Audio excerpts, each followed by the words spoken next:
नमस्कार. तिरंगा न्यूज वृत्तवाहिनीवर आपले मनपूर्वक स्वागत. आता पाहूया आजच्या काही ठळक घडामोडी. 7/12 नावावर करण्यासाठी मुन्नाच्या पाठीमागे भक्कम उभे राहा. आमदार अमोल खताळ यांनी दिला श्रमिक नगरवासियांना विश्वास. श्रमिक नगरच्या प्रश्नावर ठाम भूमिका. मुन्ना यांच्या पाठीशी उभे राहण्याचे आवाहन. संगमनेर शहरात राज्याचे उपमुख्यमंत्री आणि नगरविकास मंत्री एकनाथ शिंदे यांच्या माध्यमातून तुमच्या जागेचा उतारा तुमच्या नावावर करून देतो. मात्र नगर परिषद निवडणुकीत अभिजित उर्फ मुन्ना पुंड यांच्या पाठीमागे भक्कमपणे उभे राहा. मागे मी तुम्हाला शब्द दिला होता, त्यामुळे मी शब्दाला जागणारा कार्यकर्ता आहे, असा ठाम विश्वास आमदार अमोल खताळ यांनी श्रमिक नगरच्या रहिवाशांना दिला. संगमनेर नगर परिषद निवडणूक प्रभाग क्रमांक 1 चे उमेदवार अभिजित उर्फ मुन्ना पुंड यांच्या प्रचारार्थ श्रमिक नगर येथे आयोजित करण्यात आलेल्या जाहीर सभेत आमदार खताळ बोलत होते. यावेळी व्यासपीठावर नगराध्यक्ष पदाच्या उमेदवार सुवर्णा खताळ, नगरसेवक पदाच्या उमेदवार मनीषा नेवासकर, नीलम खताळ, भाऊ जाखडी, आसिफ शेख यांच्या श्रमिक नगर परिसरातील नागरिक महिला मोठ्या संख्येने उपस्थित होते.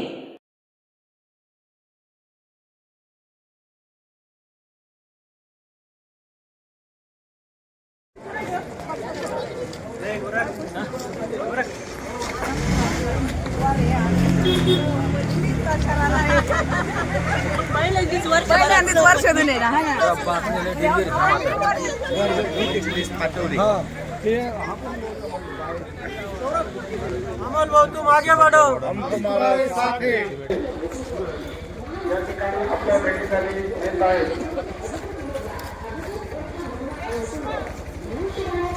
लाडके आमदार माननीय श्री अमोल भाऊ खताळ पाटील या ठिकाणी आपल्या मतदारांच्या नातेवाईकांसाठी येत आहेत.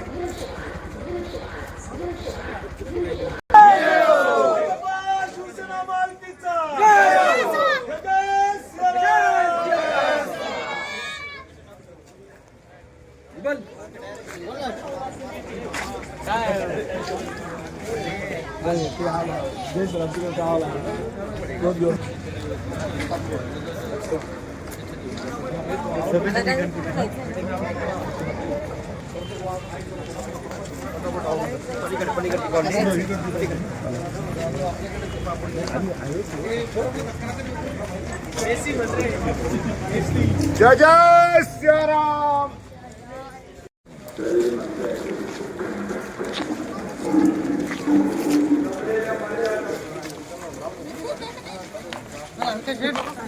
अनेक भारत भाऊ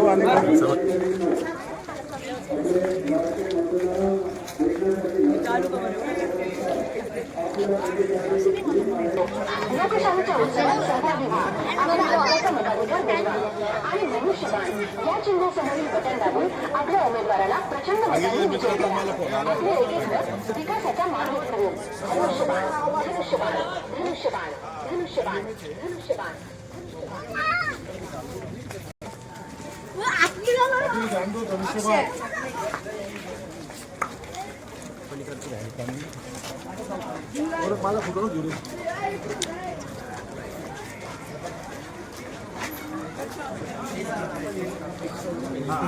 आपण दिलं होतं ते आपल्या माध्यमातून या ठिकाणी पूर्ण होतंय.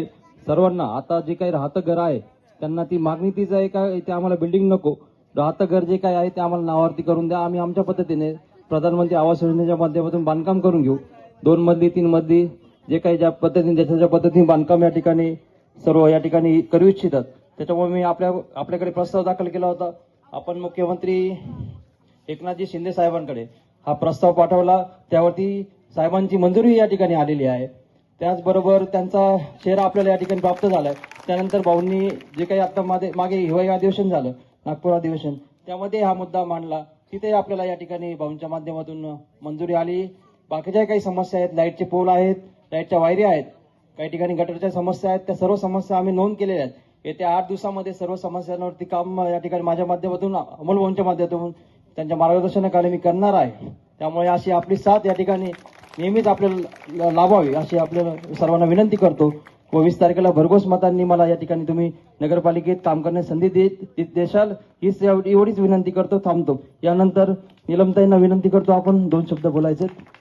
तर मला एकदम जिव्हाळा वाटला.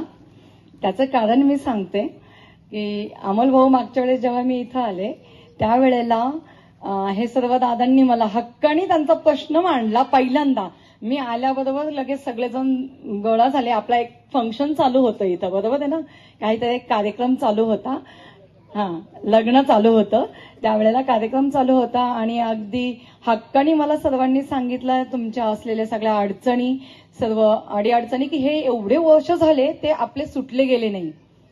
एवढे वर्ष झाले हे आमच्या आतापर्यंत सुटले गेले नाही, फक्त आतापर्यंत आम्हाला आश्वासनं दिली गेली असं सांगितलं गेलं.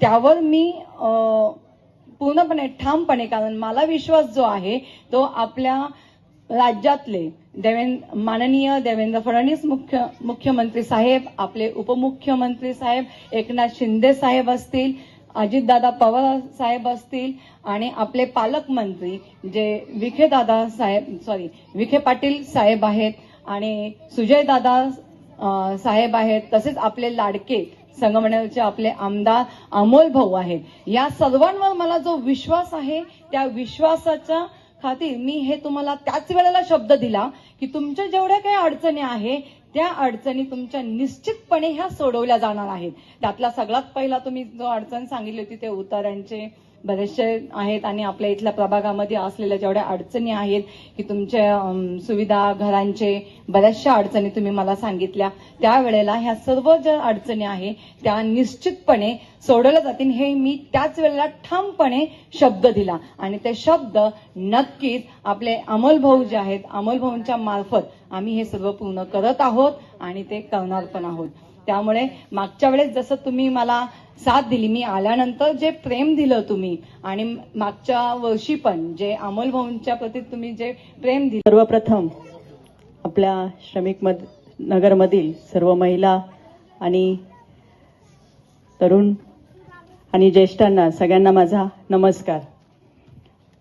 आज पुन्हा एकदा ती वेळ आली आहे की जे आपण वर्षापूर्वी विधानसभेला एकजुटीने एकत्र येऊन लाडक्या बहिणी म्हणा, लाडके भाऊंच्या लाडक्या बहिणी आणि माझे लाडके भाऊ आणि ज्येष्ठ जे काय एकजुटीने एकत्र येऊन सगळ्यांनी तेव्हा परिवर्तन घडून आणलं विकासासाठी. आज पण पुन्हा आपल्या नगरपालिकेतले, आपल्या वार्डातले जे उमेदवार आहे नगरसेवकाचे, आपल्या 2 टप्प्यात निवडणुका झाल्या. पहिल्या टप्प्यात ताईंना तुम्ही भरघोस मत दिलेलंच आहे आणि आता दुसऱ्या टप्प्यात ह्याही ताईंना नगराध्यक्ष पदाच्या उमेदवार त्यांनाही मतदान झालेलं आहे आणि आपलं एक बाकी मतदान आहे मुन्ना भाऊ पुंड, त्यांच्यासाठी पुन्हा एकदा तुम्ही महिलांनी असंच एकजुटीने येऊन तुमच्या लाडक्या भावाला निवडून द्यायचे. कारण की आपलं जे काही आपण जे राहतो ते श्रमिक नगर हा भाग आहे. आपण सर्व इथे गोळ्यामेळ्याने राहतो, एकजुटीने राहतो, दिवसभर काबाड कष्ट करून संध्याकाळी का होईना जाता येता सगळे एकत्र भेटणं राहणं. पण आपल्या महिला नगरपालिका निवडणूक ही अशी आहे की हे सगळ्या अडचणी ह्या महिलांनाच असतात. कारण की पाणी भरण्यापासून लाईट बिल भरण्यापर्यंत जे काय रस्त्याला गटारी म्हणा, रस्त्याला सांडपाणी जाणं, ह्या सगळ्या गोष्टींना महिलेलाच फेस करायला लागतं.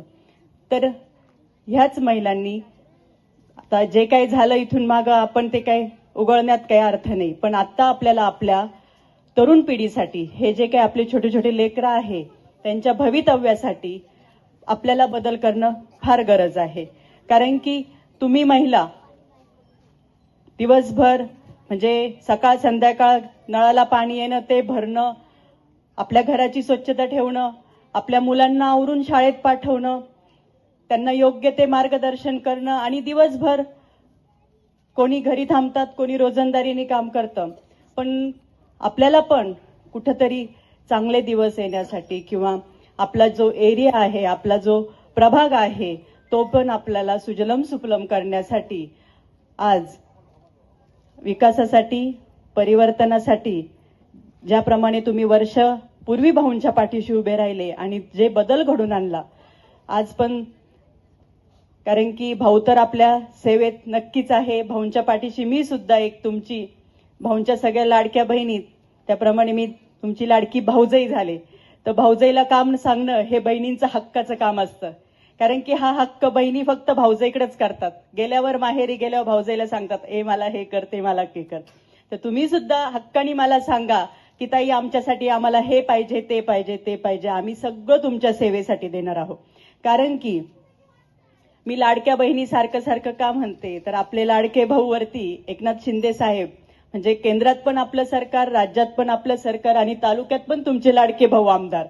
तर मग तुमचे लाडके भाऊ आमदार तर नगरसेवक पण तुमचे लाडके भाऊ आमदार आणि लाडक्या ताई नगराध्यक्ष पाहिजे. म्हणजे कुठेतरी हा बदल, कारण की आपलं एक मत महत्वाचं असतं. ते जर आजच आपण बदल केला तर ते बदल इतकं काही घडू शकतं की आपल्याला बऱ्याचशा अडचणी, आपले मुलं सुद्धा अंगणवाडीत शाळेत जातात. आपल्या इथल्या अंगणवाडी म्हणा, म्हणजे त्यांच्या शिक्षणासाठी, आपल्या आरोग्यासाठी, आपल्या जे काही रस्ते आहे, रस्ते, गटारी, आपल्या लाईटी, आपल्या ह्या मुली आहेत त्या मुलींच्या पुढील भवितव्यासाठी. कारण की मुलगा आणि मुलगी, जे मुलीला सुरक्षता पाहिजे असती त्याच्या तिच्या सुरक्षतेसाठी आपणच एकजूट होणं फार महत्वाचं आहे. आणि आपल्या महिलांना पण खूप अडचणी असतात. तर तुमच्या या अडचणी सोडवण्यासाठी मी तर सांगितलंच लाडकी भाऊजाई म्हणून हक्कानी, पण मी सुद्धा तुमच्या सेवेत नेहमीच राहणार आहे. आणि मुन्ना भाऊंनी पण सांगितलं की जसं आम्हाला उमेदवारी भेटली, मी प्रत्येकाच्या अडचणी जाणून घेतल्या. ह्याच अडचणी आपल्याला सोडवण्याचा आपला प्रयत्न म्हणजे 100% प्रयत्न राहणार आहे. आणि त्यासाठी तुम्ही सर्वांनी आम्हाला साथ. एक मधील आपले त्यातच सांगून गेलो होतो, शब्द देऊन गेलो होतो आणि शब्दाला जागणारा मी माणूस आहे, शब्दाला जागणारा मी कार्यकर्ता आहे.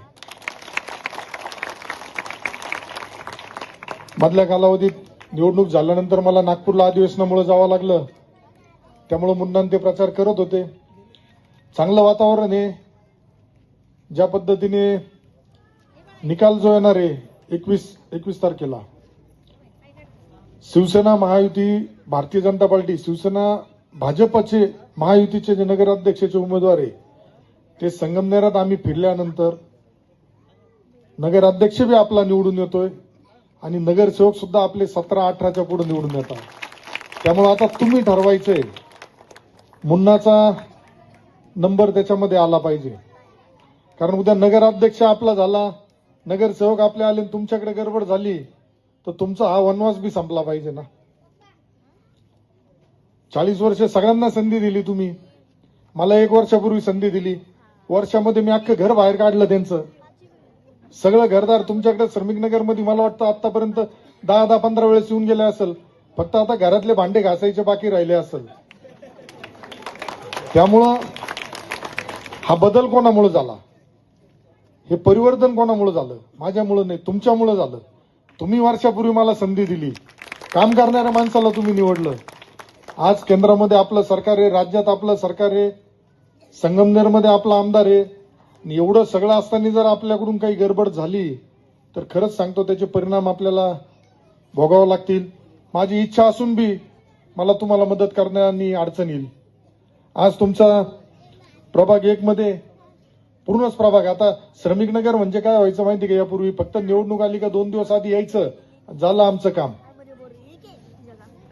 बाकी काय त्यांना रस्ता पाहिजे, गटर पाहिजे, घर पाहिजे, उतारा नावावर पाहिजे, काहीच नाही. फक्त निवडणूक आलं 1 दिवस आधी सांगायचं तुमच्या नावावर होऊन जाईल. मागच्या वर्षी बी हेच सांगितलं होतं, 2016 आठवा बरोबर ना, 16ला हेच सांगितलं होतं तुमचं होऊन जाईल. 16 नंतर आता किती, 24, 25 संपायला आलं, 26 चालू होईल.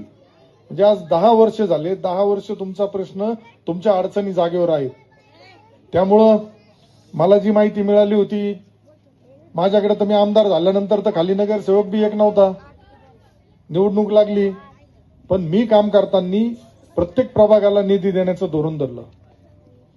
उद्या ज्यांनी मतदान केलं त्याच्याच भागात कामं नाही करायची, ज्यांनी नाही केलं तिथं बी काम करणे माझं कर्तव्य आहे. पण हे कधी आता होतं, उद्या इथं जर वेगळा नगरसेवक निवडून आला आणि मी म्हणलो इथं मला उतरणावर करायची आणि तो म्हणला मला इमारतच बांधायची आहे, आता तो इमारत कुठून बांधणार आहे? इमारत कशी बांधणार? आज उतारा तर नावावर झाला पाहिजे. आम्ही देतो ना, मोदी साहेबांकडून घरकुल योजना आम्हीच राबवतोय. मोदी साहेब हर घर नल भी देत आहे, ज्याला घर नाही त्याला घर देत आहे, धान्य देत आहे, सगळंच देऊ राहिले मोदी साहेब. मग मोदी साहेब सगळं देत आहे.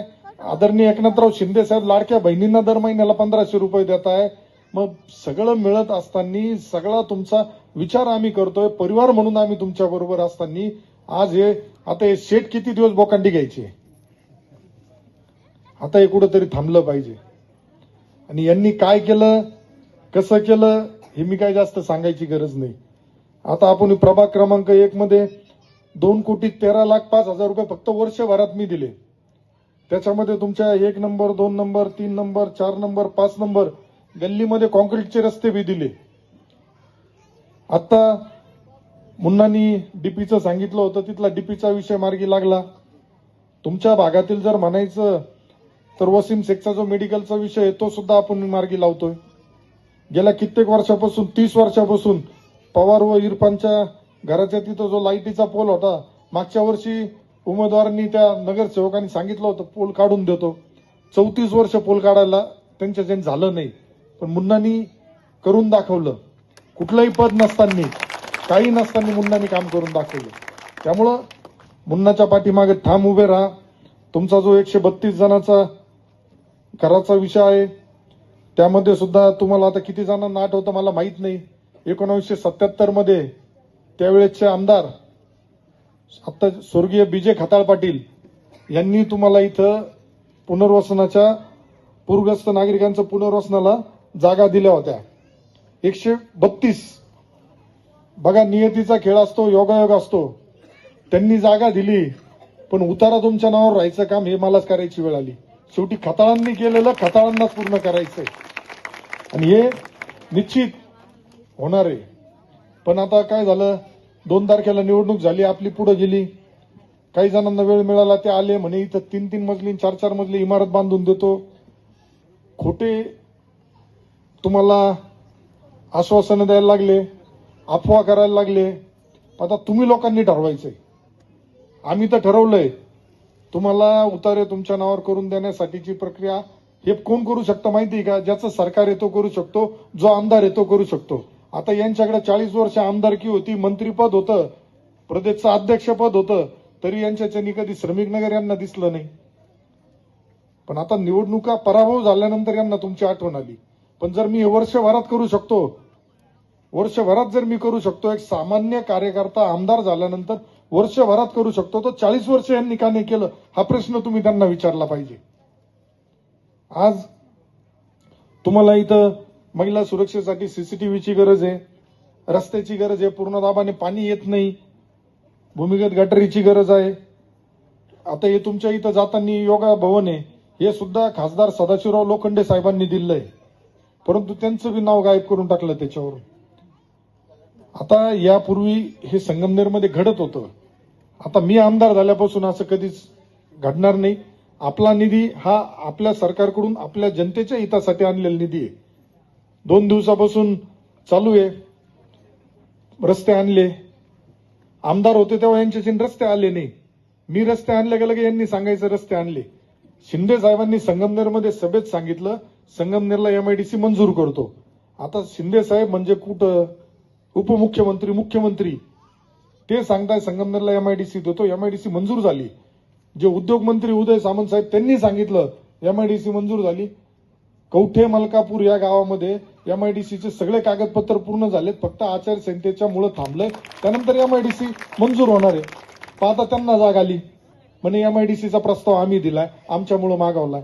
मग 40 वर्ष हे करत काय होते, मामा भाची टोळी काय करत होती. आज यांना जनतेने आता कुठेतरी विचार केला पाहिजे. मुन्ना सारखा एक होतकरू तरुण मुलगा आहे, हा काही नसताना गेल्या कित्येक वर्षापासून तुमच्या प्रत्येकाच्या सुखदुःखामध्ये येतो. कोणाच्या घरातला दवाखान्याचा प्रश्न असेल, कोणाच्या लाईटीच्या खांबाचा प्रश्न असेल, कोणाच्या मुलांना शाळेची मदत पाहिजे असेल, मुन्ना प्रत्येक ठिकाणी तुमच्या पाठीशी ठाम उभा राहिला. तुम्ही मुन्नाला प्रेम दिलं. पण आता जबाबदारी वाढलेली. आता बुद्धिभेद करणाऱ्यांना येऊन द्या.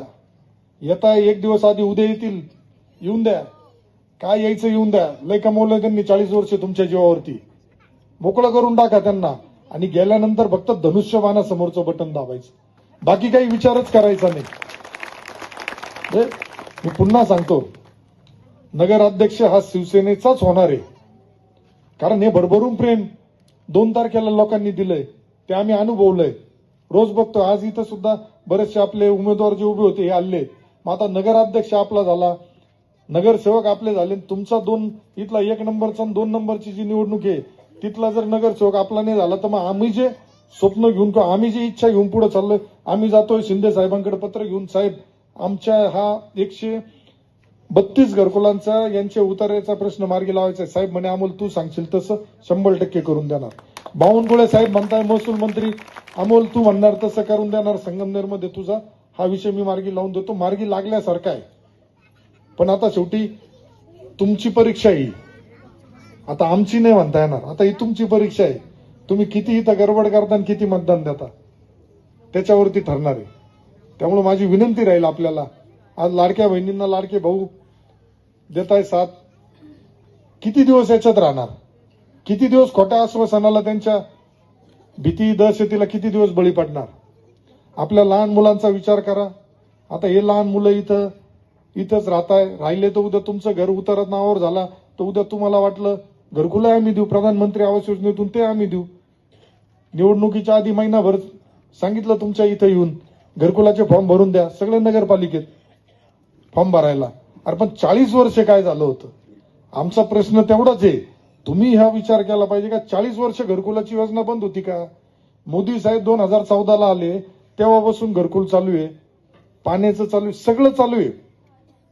पण यांनी कधी प्रयत्न केला नाही. कारण यांना परत तुमच्याकडे निवडणुकीच्या वेळेस आल्यावर तुम्हाला आश्वासनाचं गाजर दाखवायचं होतं आणि तुम्हाला पुन्हा सांगायचं होतं की आम्ही बांधून देतो. आता उतारा नावावर त्यांच्याच्याने होणार नाही. त्यांना लक्षात आलं का आता आमदार करून देतोय, मग यांनी सांगितलं आता आम्ही तुम्हाला बिल्डिंग बांधून देतो. आता कशी बिल्डिंग बांधणार, काय बांधणार. यांना बिल्डिंगा राहिल्या थोड्या दिवसांनी तर बरं आहे, नाही तर त्याचे लिलाव होऊन जातील. त्यामुळं जास्त बाकीचं नाही. बिल्डिंग पाहिजे म्हणजे एक तर आता मी रामनगरला काल जाऊन आलो, तिथे त्यांनी सांगितलं तुम्हाला घरं बांधून देतो. बरं रामनगरवाल्या आमच्या लाडक्या बहिणी म्हणल्या भाऊ 40 वर्ष झाले त्यांना आम्ही दिसलो नाही आणि आता घर बांधून द्यायला चालले. आता उद्या तुम्हाला सांगतील, मग म्हणतील या एक कोपऱ्यात जा तुम्ही. म्हणजे आमच्या वयस्कर जे आहेत, ज्येष्ठ नागरिक आहेत, त्यांना म्हणतील जा 3ऱ्या मजल्यावर. 3रा मजला तर होतच नाही. पण यांचा तुमच्या जमिनीवर डोळा आहे. परंतु जे स्वर्गीय बीजे खताळ पाटलांनी या 132 लोकांना पुनर्वसनाचं जागा दिली, त्यांना उतारा देण्याचं, जसं भोजापूर चारीचा विषय होता, भोजापूर चारी सुद्धा भोजापूर धरण स्वर्गीय बीजे खताळ पाटलांनी केलं. त्या भागातील लोकांना, तळेगाव निमोन भागातील लोकांना पाणी पाहिजे होतं. दादांनी केलं त्यावेळेस, मधल्या कालावधीमध्ये पाणीच आलं नाही. मी आमदार झाल्यानंतर तिथं कामं करून घेतले जे राहिलेले होते आणि पाणी देऊन दाखवलं. त्यामुळं निवडणुका येतात, निवडणुका जातात, आश्वासनं सगळेच देतात. मी बी राजकारणात आहे, पण मी खोटं आश्वासन देत नाही. जे मला शक्य आहे, माझा नेता जेवढा सक्षम आहे, माझ्या नेत्याने मला शब्द दिला, मुन्नासाठी शब्द दिला का जो प्रश्न आहे तुमचा उताराचा तो 100% मार्गी लावून देऊ, म्हणून मी तुम्हाला शब्द देतो. मी नाही म्हणलो मी बी इमारत बांधून देतो, मी नाही इमारत बांधून देऊ शकत तुम्हाला. मी उतारा देऊ शकतो आणि उतारा दिल्यानंतर तुम्हाला प्रधानमंत्री आवास योजनेतून जे घरं बांधायचे त्यासाठी 5 ब्रास वाळू मोफत ती मी देऊ शकतो. कारण ती जी सरकारची भूमिका आहे ती माझी भूमिका आहे. त्यामुळं आपल्या लहान मुलांचं बघा, आपल्या वयस्कर लोकांचं बघा. इतके वर्ष सगळ्यांना तुम्ही आजमावलं, संधी दिली. आता 1 वर्षापूर्वी मला विधानसभेला दिली संधी, मी आमदार झालो, मी कुठं कमी पडलो का. आता तुम्हाला तुमच्यातल्या कितीतरी जुन्या काळामध्ये महिला आपल्या कॉटेज हॉस्पिटलला गेल्या असतील, खोकला आला तर खोकल्या बाटली घेऊन जायची, भरून आणायचे औषध. आता औषध भेटतं का. आता तुम्हाला खासगी दवाखान्यात जावं लागतं, 500-1000 रुपये खर्च येतो लहान मुलाला सुद्धा, बाळाला किंवा महिलेला. आज स्त्रियांना सुद्धा डिलेव्हरीसाठी लोणीला जावं लागतं. पण संगमनेरला खासगी रुग्णालयात गेलं तर 25-50 हजारच्या पुढे बिल येतं. ते प्रत्येकाला परवडतं असं नाही. त्यामुळे आपण तो सुद्धा निर्णय घेतला का जे कॉटेज हॉस्पिटल आहे त्या ठिकाणी महिला व बालकांसाठीचं 100 बेडचं रुग्णालय ते सुद्धा आपण मंजूर करून आणतोय. कारण त्याचं खातंच आपल्याकडे. आरोग्यमंत्री आपले आहेत, उद्योग मंत्री आपले आहेत, नगर विकास खातं जे आहे त्याचे नगर विकास खात्याचे मंत्री आदरणीय एकनाथराव शिंदे साहेब आहेत. त्यामुळं कुठल्याही भूलथापांना बळी पडू नका. जो शब्द तुम्हाला मुन्नांनी दिलाय, तो शब्द तुम्हाला आमदार अमोल खताळांनी दिलाय, हा शब्द मानून तुम्ही मुन्नाच्या पाठीशी ठाम उभे राहा. येणाऱ्या 20 तारखेला 2 दिवसांनी जी निवडणूक होणार आहे त्यामध्ये फक्त गेल्यानंतर बाकी काहीच पाहायचं नाही. काय कोण धमकी देत असेल, दम देत असेल, त्याचा बंदोबस्त आतमध्ये जाऊन करायचा. फक्त अनुक्रम क्रमांक किती तुझा? अनुक्रम क्रमांक 1, त्याच्या समोर धनुष्यबाण बटन दाबायचं, मोकळं व्हायचं. त्यानंतरची जबाबदारी आमची. पण गडबड झाली तर मग ती जबाबदारी परत मला तुम्ही म्हणू नका का भाऊ तुम्ही आमचे उतारे राहिले, परत पुढचे 5 वर्ष तुम्हाला वाट बघायला लागू नये अशी मला अपेक्षा आहे. आणि निश्चित तुम्ही सगळे मुन्नाच्या पाठीशी ठामपणे उभे राहाल ही मला खात्री आणि अपेक्षा आहे. यांना पुढील कालावधीत सुद्धा शब्द देतो तुम्हाला, जे काही तुमच्या अजून नुसतं घराचं उतार्यापुरतं नाही बोलत आहे, बाकीचे सुद्धा ज्या तुमच्या काही अडचणी असतील त्या अडचणी सुद्धा सोडवण्यासाठी मी ठाम तुमच्या पाठीशी उभा राहील. त्यामुळं पुन्हा आपल्या सगळ्यांना विनंती करेल त्या सगळ्यांनी मुन्नाबाई जसं तुम्ही नेवासकर ताईंना चांगलं मतदान दिलं, आज उमेदवार देताना सुद्धा बघा कसे दिले होते. आपण सामान्य कुटुंबातील सगळे उमेदवार दिले होते. पुन्हा विनंती करेल मुन्नाच्या पाठीशी सगळे ठाम उभे राहून त्याला मोठ्या मताधिक्याने निवडून देऊन आपल्या अडचणी आपले प्रश्न सोडवण्यासाठी त्याला साथ द्या. धन्यवाद. अशाच नवनवीन घडामोडी पाहण्यासाठी आजच आपल्या तिरंगा न्यूज यूट्यूब चॅनलला लाईक करा, सबस्क्राईब करा, तसेच अनेकांना ग्रुपमध्ये फॉरवर्ड करा. संपर्क राजेश जेधे 98 50 42 51 15.